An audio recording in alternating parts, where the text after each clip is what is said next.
Hola, buenos días. Hoy tenemos una nueva sesión sobre el sistema de archivos del sistema operativo Unix.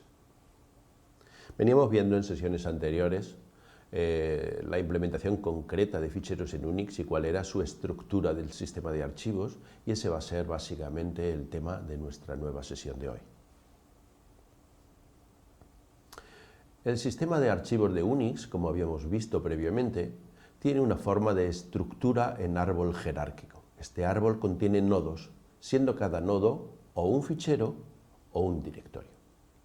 En ese sentido, un directorio no es más que un fichero que contiene una lista de nodos, incluyendo, y esa sí es una peculiaridad, dos ficheros especiales que se hacen referencia a sí mismo y a su directorio padre o ancestro. Esto permite, de alguna manera, implementar la relación jerárquica entre directorios y poder navegar arriba y abajo en el árbol. Unix guarda el sistema de archivos en disco como una lista de nodos que corresponden a esos ficheros y esos directorios, que tienen un nombre en particular. Son los llamados nodos I, o en inglés inodes. Los nodos índice o nodos I son la representación interna de un fichero en Unix.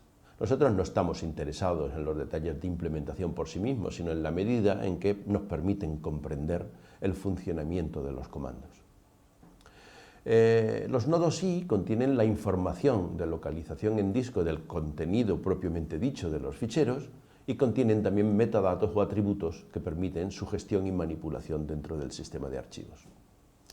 En ese sentido, decíamos que un directorio no es más que un listado de ficheros. Realmente no es un listado de ficheros, sino una pareja de nombre y número de su correspondiente nodo I. Aquí lo podemos ver gráficamente.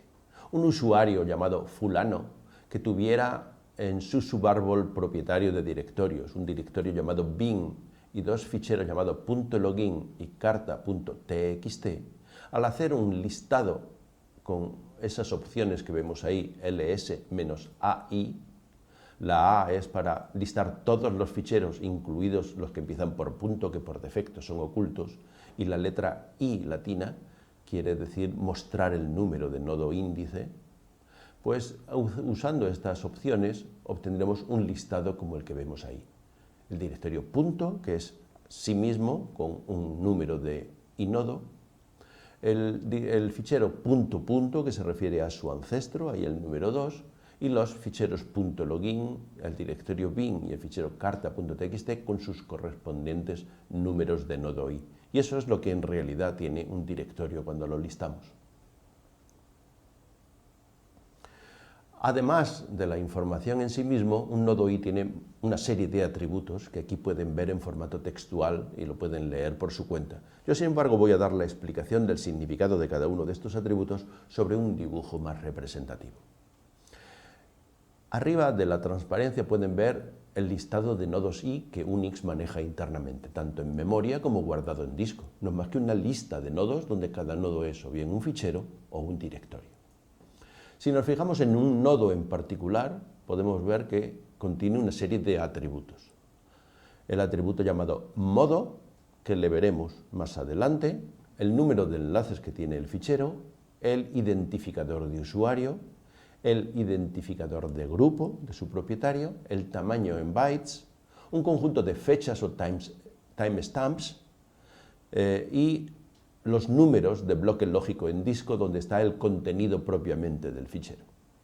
Si vamos al detalle de las fechas, los ficheros en Unix tienen tres fechas: la de último acceso, última modificación y último cambio.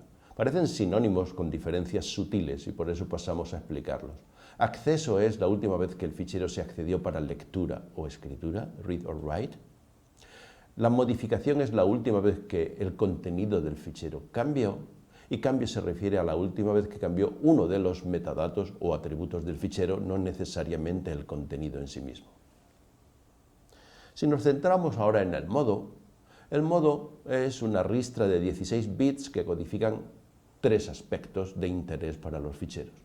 Los primeros 4 representan el tipo del fichero, veremos cuántos tipos de Unix hay en la siguiente transparencia. El modo de ejecución, que no lo vamos a ver en este curso, y los permisos de acceso, que son los primeros 9 bits de esta palabra de 16. En cuanto al tipo, en Unix hay una serie de tipos de fichero. Los más relevantes son los ficheros normales o regulares y los directorios. Hay otros tipos de ficheros que representan artefactos de computación o dispositivos electrónicos, pero que no los vamos a ver en este curso. Una manera de ver el tipo de un fichero es haciendo un listado largo con la opción "-l" del comando ls, en cuyo caso el primer carácter del listado que obtendremos será un guión para un fichero normal u ordinario o la letra D minúscula para un fichero que es de hecho un directorio. En cuanto a los permisos de acceso, decir que Unix implementa un mecanismo de control de acceso a los recursos, en este caso ficheros, muy simple pero tremendamente eficaz, como casi todas las ideas de diseño en este sistema operativo. Cada fichero en Unix tiene un propietario, en general aquel que lo creó, el usuario que lo creó. Y en su nodo índice hay un conjunto de permisos que determina qué puede hacerse con él y quién puede hacerlo. Respecto de qué, lo que se puede hacer con un fichero son básicamente 3 cosas: leer, escribir y ejecutar. Y respecto de quién, pues en Unix hay fundamentalmente 3 grupos de usuarios que pueden hacer cosas con un fichero.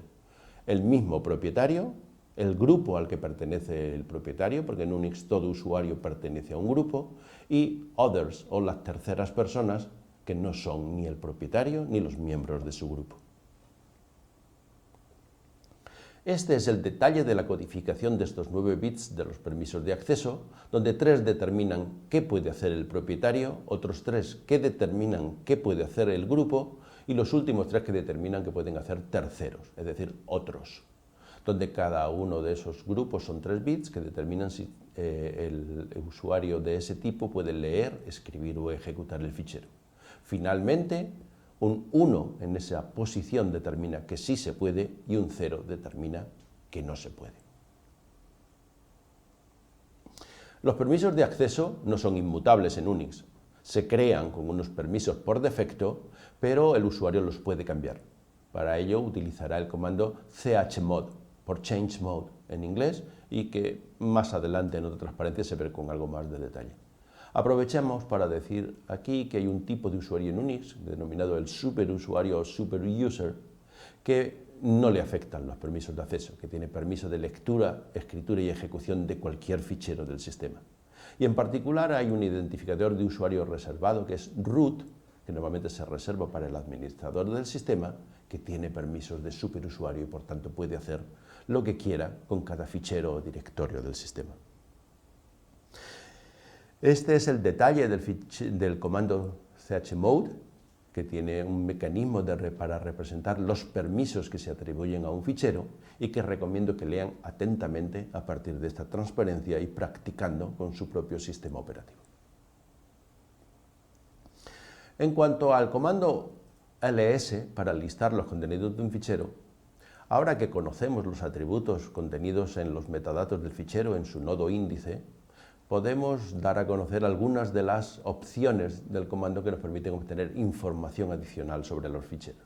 Con la opción "-l" obtendremos un listado detallado o largo que proporciona la mayor parte de los atributos del nodo índice del fichero.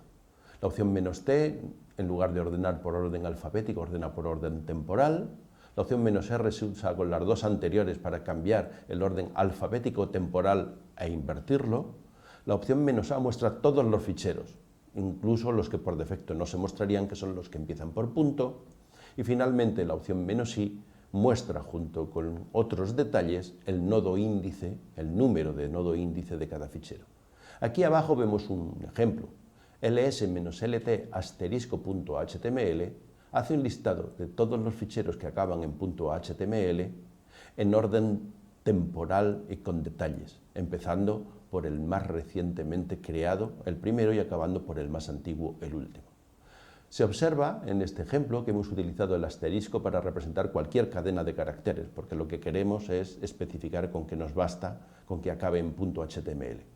Este tipo de caracteres, que son caracteres comodín, se denominan metacaracteres. Y en Unix hay algunos más, aunque de largo El que más se utiliza es el asterisco para representar una cadena cualquiera de caracteres. Pero tenemos el signo de cierre de interrogación para representar un carácter individual y se pueden usar también enumeraciones o rangos. Prácticamente para finalizar, aquí vemos el volcado de pantalla de una sesión en Unix. Empezamos mostrando con un simple ls el contenido del directorio. Vemos que hay 3 ficheros, se muestran en orden alfabético. A continuación podemos hacer ls-i para mostrar el número de nodo índice asociado a cada fichero. Luego podemos hacer un ls-ai para mostrar también los ficheros que comienzan por punto y en particular a las referencias al propio directorio y a su ancestro. Luego podemos ver los detalles del fichero page.html, es un listado largo donde vemos el número de nodo índices, que se trata de un fichero ordinario, los permisos de acceso, el identificador de usuario, de propietario, el tamaño en bytes, la fecha de última modificación y finalmente el nombre. Aprovecho para mostraros que hay un comando que se llama stat que muestra toda la información del nodo índice, absolutamente toda. Y finalmente observamos el uso de un metacarácter asterisco haciendo ls**.html y observando que proporciona un listado de todos los ficheros que acaban en .html, en cuyo caso el fichero carta.txt no aparece en ese listado. Y bien, con esto vamos a dar por cerrada la sesión de hoy. Hasta el próximo día.